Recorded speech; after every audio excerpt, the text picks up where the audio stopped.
Salut, c'est Thomas Rozek. Souvent, celles et ceux qui ne fréquentent que de loin ce beau métier de l'information s'étonnent lorsqu'ils apprennent que bon nombre de grands titres, télé, radio, journaux, ont dans leur tiroir prêt à être dégainés des nécrologies, des papiers retraçant le parcours des personnalités importantes, écrits parfois bien avant leur mort et qu'il n'y a plus qu'à réactualiser une fois la faucheuse passée.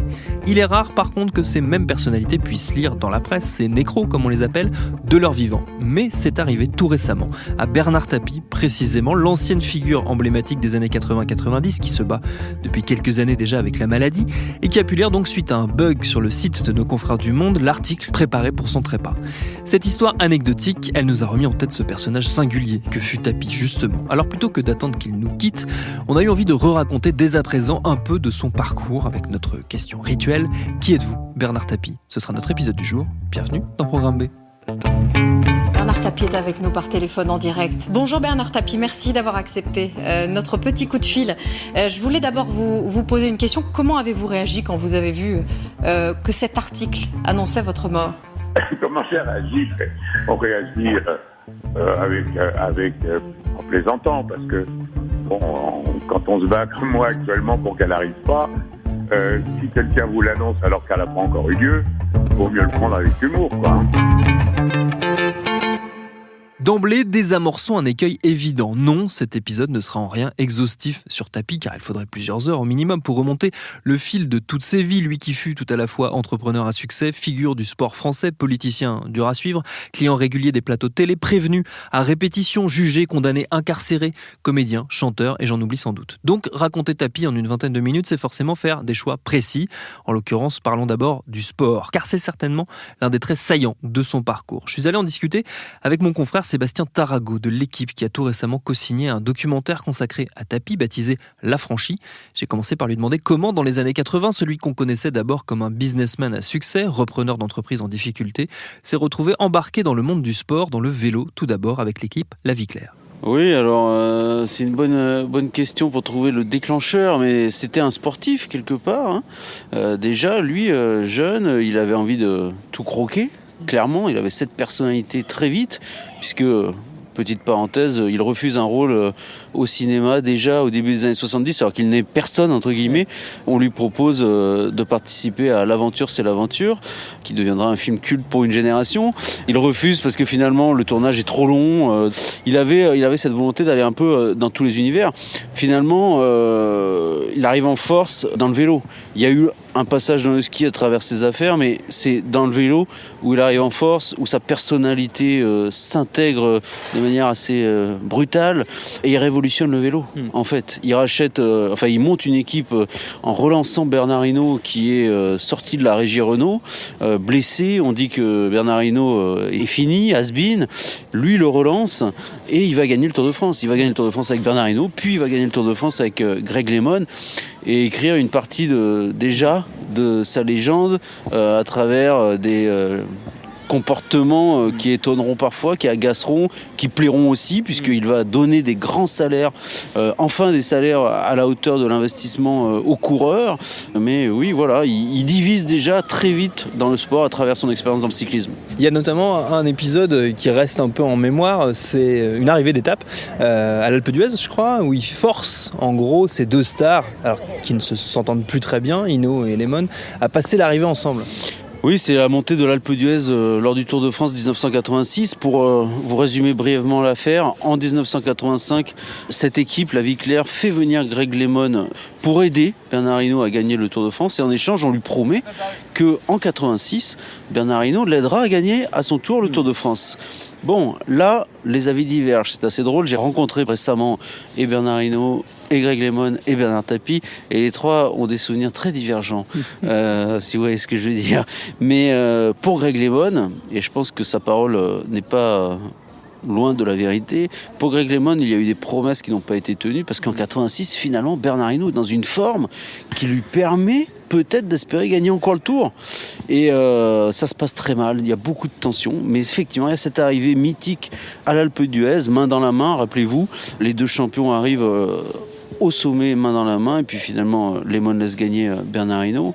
Et oui, Bernard Tapie, très clairement, leur a dit que ce serait bien que ça se passe comme ça. C'était dangereux pour Greg Lemon éventuellement de monter tout seul, de lâcher Bernard Hinault parce qu'il y avait un public assez hostile.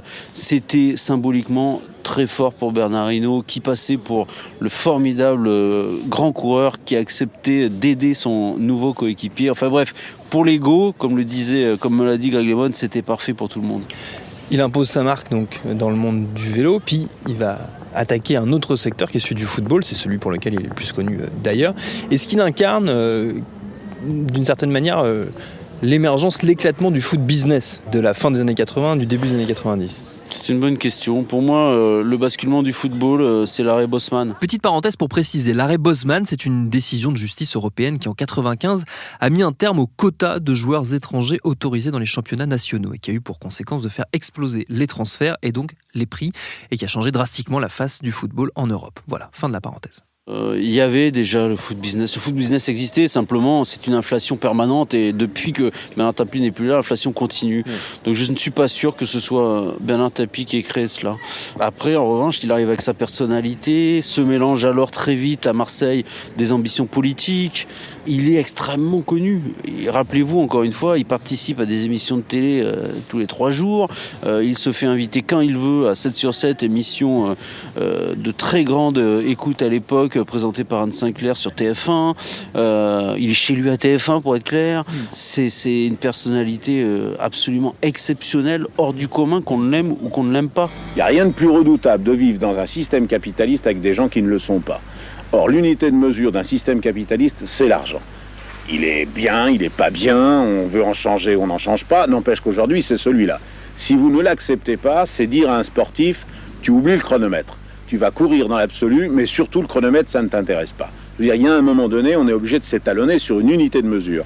Pour un homme d'affaires, son unité de mesure, c'est l'argent. C'est elle ou c'est lui qui va déterminer celui qui réussit beaucoup, celui qui réussit moyennement, celui qui réussit pas du tout. Donc il arrive dans le football avec ce caractère et oui, très vite, là aussi, il va imposer sa marque parce qu'il est très présent, il est omniprésent. Travailler avec Bernard Tapie à l'époque, ça nécessite une hygiène de vie irréprochable parce que c'est les coups de fil à 23h, à minuit, à 1h, à 2h du matin. Ça n'arrêtait jamais. Jamais, jamais, jamais. Et en plus, il avait cette espèce de puissance physique, il dégageait quelque chose et il inspirait la peur. Donc lui-même n'avait peur de rien. Il n'hésitait pas à jouer un peu au gros bras, entre guillemets. Ça ne veut pas dire qu'il frappait les gens, hein, mais il y avait cette espèce d'intimidation permanente. Et donc, bien sûr, ça sera une période incroyable pour le football français, avec des très bons côtés et des côtés abominables, évidemment.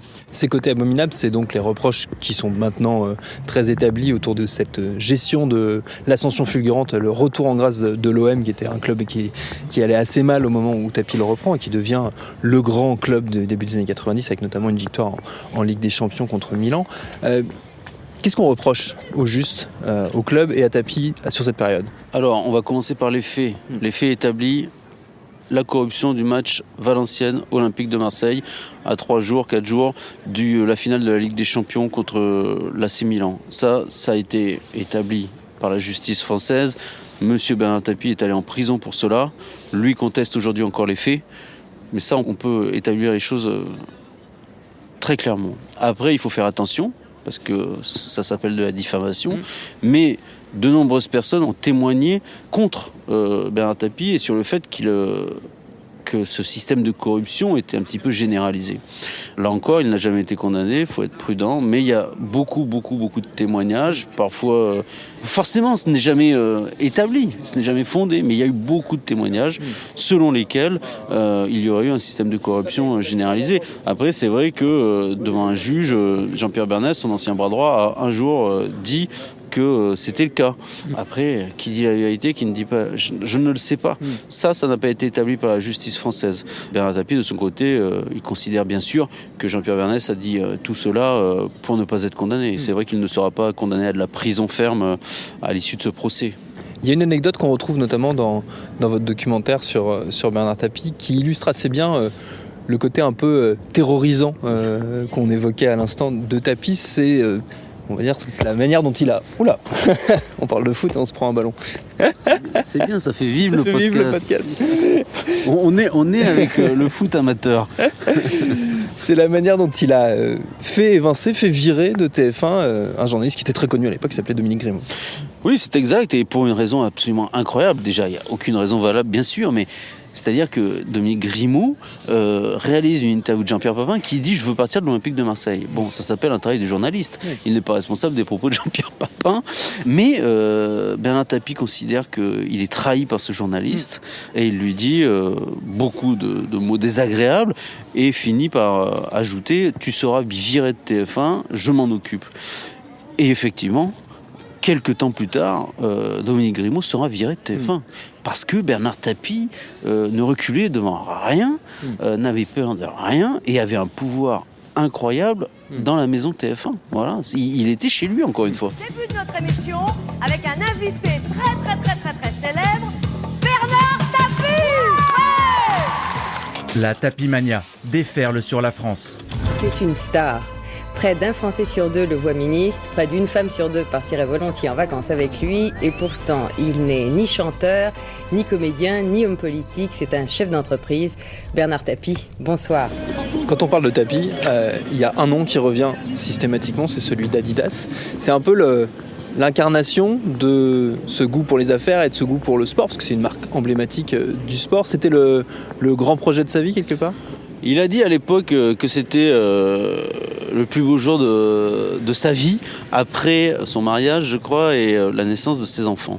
Peut-être était-il un peu excessif et dirait-il les choses autrement aujourd'hui, mais oui, c'était quelque chose de très important pour lui. Adidas, à l'époque, c'était, encore une fois, leader mondial des équipements sportifs. C'était quelque chose d'incroyable. Aujourd'hui, Adidas demeure très important, mais ça s'est un peu éparpillé avec une mondialisation, avec Nike, un concurrent et beaucoup d'autres. Mais je crois que si on s'en rappelle autant, c'est parce que Bernard Tapie, à cause de cette affaire, a eu des procès depuis 20 ans avec l'affaire du Crédit Lyonnais. Il fait la chronique judiciaire depuis 20 ans à cause de cette affaire. Donc je me demande quand même si on ne se rappelle pas autant de cet achat pour cette raison-là. Quelle image il a, Tapie, aujourd'hui dans le monde du sport, vous qui fréquentez énormément les sportifs, les footballeurs, quelle image il a laissé ? Ouais, c'est assez drôle. Les gens, la plupart des gens qui l'ont connu à l'époque, pour être clair, disent pique-pendre en off de Bernard Tapie, considérant qu'il a eu un effet terrible sur le football et sur les mœurs du football de l'époque. Ceux qui ne l'ont pas connu, dans le milieu du football, je pense qu'il y en a beaucoup quand même qui l'apprécient. Ça paraît étonnant, mais sa personnalité fascinante demeure intacte auprès de certaines personnes qui ont 30, 40 ans. C'est assez étonnant de constater cela. J'ai eu à la suite de ce documentaire pas mal de témoignages de gens du milieu du foot qui avaient ce sentiment-là. Donc il est très ambigu, Bernard Tapie, et il restera ambigu jusqu'au bout entre ce pouvoir de séduction absolument incroyable et puis ces méthodes qui sont pour le moins contestables.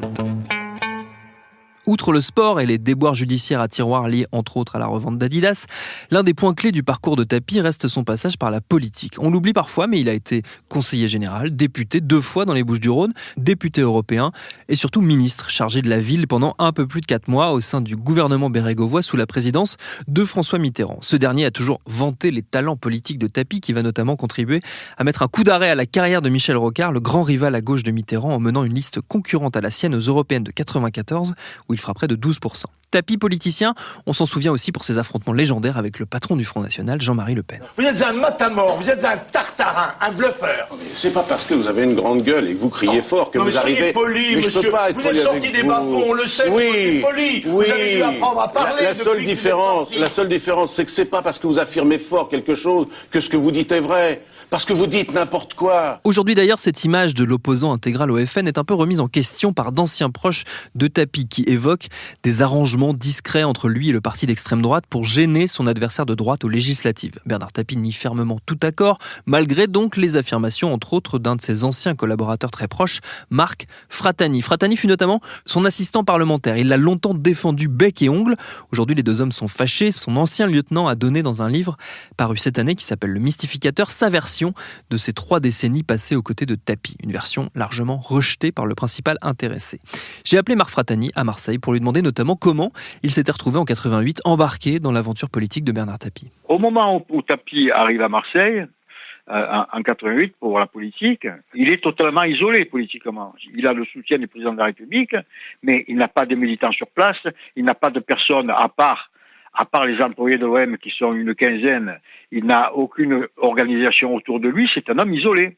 Et non seulement c'est un homme isolé, mais en plus c'est un homme qui n'a jamais fait de campagne électorale. Bon, et à Marseille, les campagnes électorales, il faut s'organiser. Et c'est dans ce contexte-là que je prends contact avec lui, que je lui propose de l'aider. Et ce qui se fait, je deviens donc naturellement son accompagnateur durant la campagne.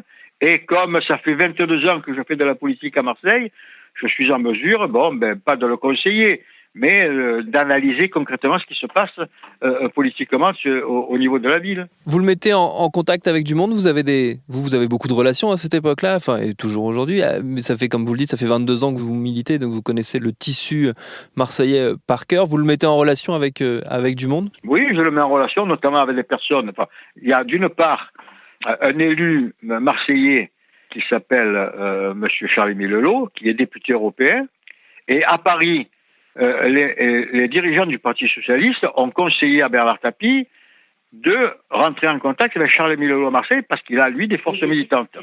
Donc, à ce moment-là, Charles-Émile Lelot est un ami. Je suis au contact des garçons de fer. Charles-Émile Lelot est un vieux de ferriste. Donc, on est en contact et c'est avec lui que l'on va préparer et mettre en place l'activité militante avec ses conseillers et ses militants à lui, dans la ville. Il y a surtout une chose à éviter, c'est que durant la campagne, aucun incident ne se passe. Et pour éviter qu'il y ait aucun incident, en accord avec Charles-Émile Lelot, qui les connaît, certaines personnes dont on dit qu'elles ne sont pas favorablement connues des services de police, interviennent afin que rien de violent ou de caractéristiques ne se passe pendant la campagne. Voilà les gens qui vont aider, dès son arrivée, Bernard Tapie à pouvoir faire une campagne sans incident et ensuite à pouvoir finalement, l'année plus tard, être élu député. Parmi les faits saillants, on va dire, de cette campagne de 88, il y a ce qui se passe le 12 juin, juste avant l'ouverture du scrutin, quand il y a une bombe, un engin explosif qui explose devant la permanence de Tapie. À l'époque, on a dit que c'était une manière de faire peur aux candidats, de faire peur à ses électeurs. C'est pas nécessairement la version que vous présentez aujourd'hui. Non, mais il y a personne qui... Là, je peux vous assurer que durant toute la campagne de Bernard Tapie à Marseille, il n'y a eu aucun incident avec ses adversaires. Ni des confrontations, ni des problèmes de violence. La campagne s'est déroulée dans le calme le plus absolu. Tapie est allé où il voulait. Tapie a rencontré les gens qu'il désirait. Et jamais il n'y a eu de contestation. Par contre, il est exact. La veille du scrutin, sa permanence a été... C'était pas une bombe. Il y a eu, disons, une petite explosion qui a dégradé la porte et qui a, disons, balayé tout ce qui était à l'intérieur du local. Bon, ça a été rapidement remis en place, mais c'est vrai que cet incident n'a pas été un incident qui a été créé par ses adversaires, mais à la demande de Tapie lui-même, pour sensibiliser les électeurs indécis à aller venir voter pour lui, etc. Bon, mais c'est une chose qui n'a fait aucun dégât matériel, aucun dégât humain, qui a été dérisoire. Hein. Est-ce que, malgré les liens qui sont distendus aujourd'hui entre vous, vous diriez que Bernard Tapie fait partie de l'histoire de Marseille ? Mais attendez, Bernard Tapie est une légende qui a été créée par les médias. Bernard Tapie, en communication, n'a pas d'équivalent en France. Donc, Bernard Tapie, par sa présence, par son sens de la communication, par son savoir-faire, est arrivé, et surtout par le football, est arrivé à avoir à Marseille une très grande popularité. Mais lorsque l'on fait l'analyse de ce que Bernard Tapie a réalisé par Marseille, en tant qu'homme politique, il ne reste rien de Bernard Tapie à Marseille. Bernard Tapie n'a jamais rien fait pour la ville de Marseille. Les Marseillais, les électeurs marseillais l'ont aidé à être élu, lui ont permis de devenir ministre, mais il n'a jamais rendu aux Marseillais ce qu'il leur doit. Tapie n'a rien fait politiquement à Marseille. Il ne subsiste rien de lui, que des mirages. Alors il faut bien comprendre une chose, et il faut d'ailleurs se lever de la tête deux choses. La première, c'est que Bernard Tapie est venu s'occuper du football de Marseille pour rendre les Marseillais heureux. C'est une contre-vérité. Bernard Tapie s'est servi du football pour ses intérêts. Et quand en 88, Mitterrand lui demande de venir, il va se servir de 2 fonds de commerce, il va avoir 2 fonds de commerce. Le premier, c'est l'Olympique de Marseille. Il faut que les supporters deviennent ses électeurs. Et pour ça, il faut que le club ait d'excellents résultats. Ça, c'est son premier fonds de commerce. C'est pour ça qu'il va tout entreprendre pour que le club ait de bons résultats. Et son deuxième fonds de commerce, ça va être la lutte contre le Front National. Mais il n'a jamais fait de politique pour défendre l'intérêt général à Marseille. Il n'a rien fait à Marseille. Il a fait de la politique uniquement pour défendre ses propres intérêts. Et quand Bernard Tapie se rapproche du pouvoir, il peut y avoir 2 raisons pour ça. La première, pour satisfaire les affaires qu'il mène, et la seconde, pour réduire ses déboires judiciaires. Voilà les 2 raisons qui poussent Tapie à aller au contact du pouvoir et des présidents de la République. Mais à Marseille, encore une fois, je ne sais pas, je peux même vous poser la question à vous, qu'est-ce qui reste à Marseille de Bernard Tapie au niveau politique? Il ne reste rien. Fomblard, j'ai rencard avec Nanar. Appelle les stars, v'là Bruno ou Escobar. Touché mais pas coulé, merci de l'invitation. Sur ce, on est en sursis. De l'homme politique peut-être pas, du businessman par contre, il reste au moins le journal La Provence, l'un des quotidiens emblématiques de la ville dont Bernard Tapie via son entreprise est l'actionnaire majoritaire. Alors certes, la presse papier n'a plus la puissance d'antan, mais ça reste une bonne façon de garder quelque part un peu de pouvoir. Merci à Sébastien Tarago et Marc Fratani pour leur réponse. Programme B, c'est un podcast de Binge Audio préparé par Laurent Bess, réalisé par Mathieu Thévenon. Abonnez-vous sur votre appli de podcast préféré pour ne manquer aucun de nos épisodes, Facebook et Twitter pour nous parler, et à demain pour un nouvel épisode.